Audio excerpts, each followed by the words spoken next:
Leviathan. This starts with a violent end. What's going on YouTube? It's your boy Nadeshot today. We're gonna do a oh shit, my alarm is going off in the background. Oh shit. Alright. Alright, what's going on YouTube? It's your boy Hawk. Today I'm talking to you guys about the news that you guys all know about. Mostly if you're on Twitter, if you're on Twitter, wow.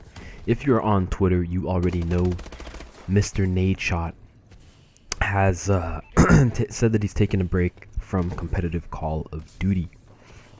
Now, by no means am I a diehard OpTic fan. I'm actually an underdog. You know, I like to support the underdog. My team actually for champs was AR, and they placed 5th, which is pretty flipping good considering the brackets and the teams that they had to play. But from an OpTic's fan point of view, after CoD champs, Nadeshot was receiving a lot of flack and a lot of, you know, like very vicious tweets, a lot of hate towards him and his team for not doing, you know, placing the, you know, 7th place and getting 25k would be, you know, for like an amateur team, that would be like their dream. But for OpTic Gaming and the powerhouse team that they assembled for CoD champs, that's one of the biggest fails in history, pretty much, in competitive Call of Duty.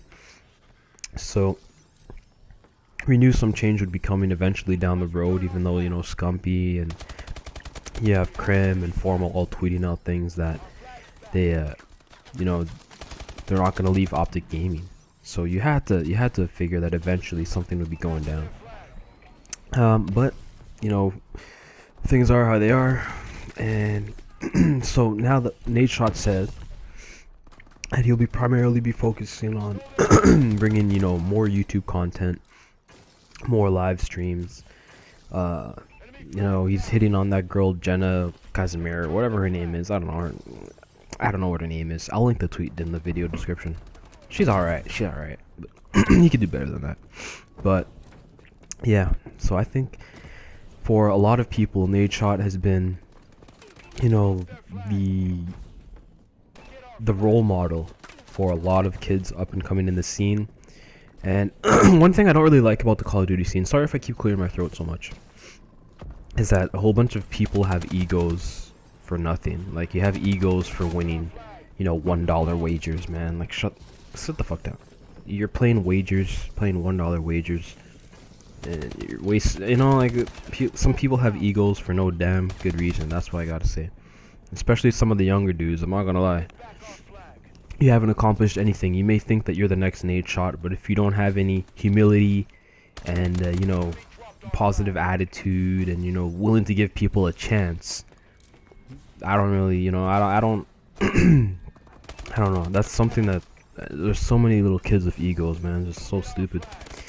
And Nadeshot wasn't like that. Nadeshot has become the person and, you know, the social media mogul and figure and co-owner of OpTic Gaming, not from being a little smartass. It's from being humble, from, you know, being someone that people can relate to, being someone that people look up to, and, you know, being a positive role model and figure. Not being a little smartass that thinks he's the best player in the world when clearly some of these kids aren't. But enough for that rant. But in terms of OpTic Gaming, we all know that they picked up Karma, which is actually that happened a couple days ago. So basically, this is the new God Squad, and if they lose any events for the rest of the season with that team, I would be very damn surprised. Just think about it this way. So we have Formal, an AR player. We have Krim, AR. I don't even know. Dude, Krim can. Oh my gosh, this is scary. Krim basically is the OBJ for OpTic Gaming right now. That's just scary. When you're when your OBJ is like one of the top friggin' players in the game, that's just scary, dude. Scumpy is one of the most consistent slayers in Call of Duty, period. And then we have Karma, who has been a heck of a force in Ghosts and in Advanced Warfare. That's just scary. Like, it's pretty much you can get a kill.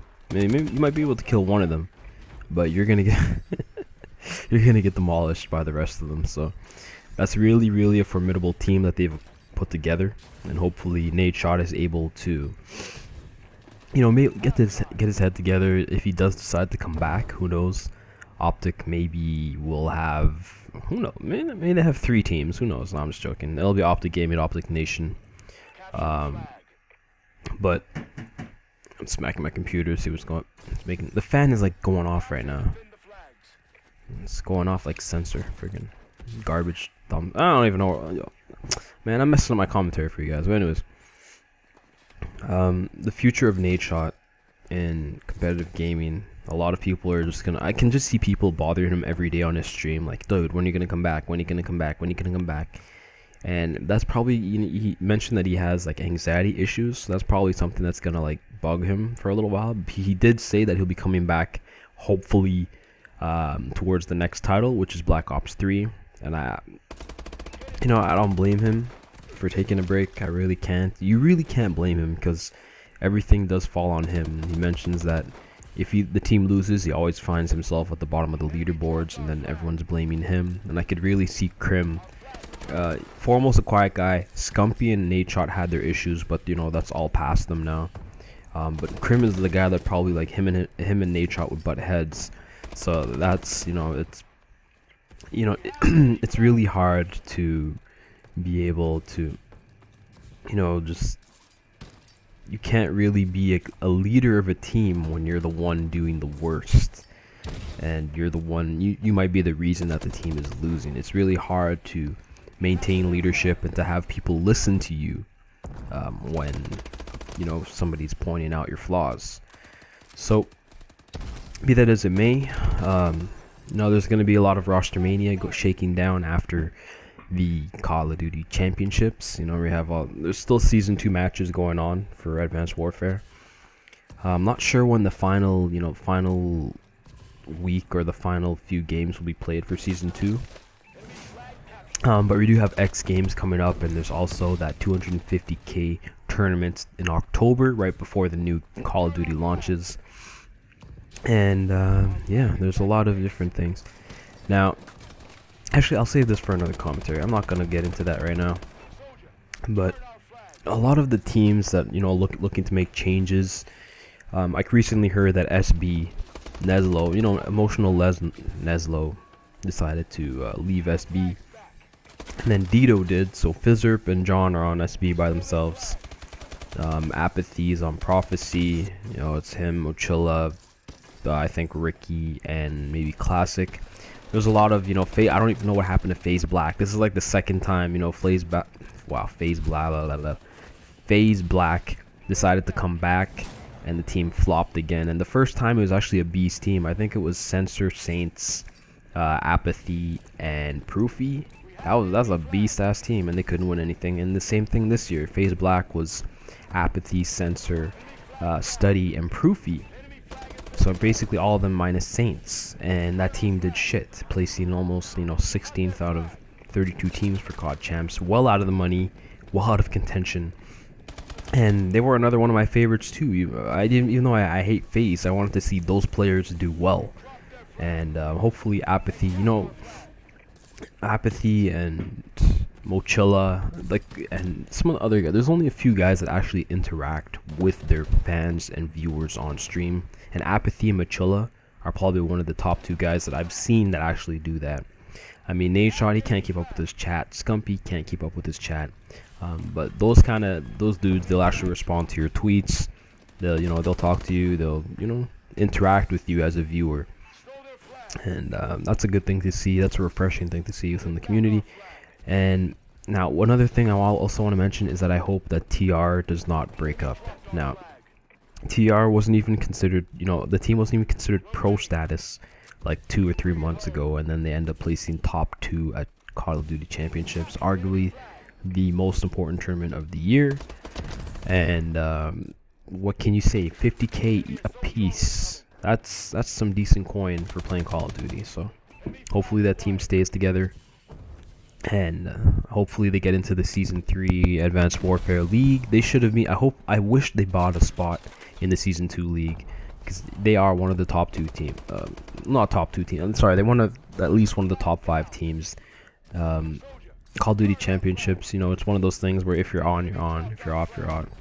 And we really saw Denial and the whole Clayster story, you know, prove really, really an interesting story for a lot of us. And a lot of people were impressed with how things worked out. And lastly, I'm going to just briefly mention Enigma 6. This is a team that was formerly Onslaught, and they've won a lot of tournaments, LAN events in Michigan. And they actually went up against a couple of, I was watching a 2K or 5K, but they did lose to SB, but they really need to work on their S&D, but they could be also an up-and-coming team for season, maybe, who knows, they might make it into Season 3, or they might, you know, make some noise at some future events. So I want to thank you guys for watching this video. It was really long, but I'll see you guys in the next one. We'll see you fudging later. Take care, guys. Peace.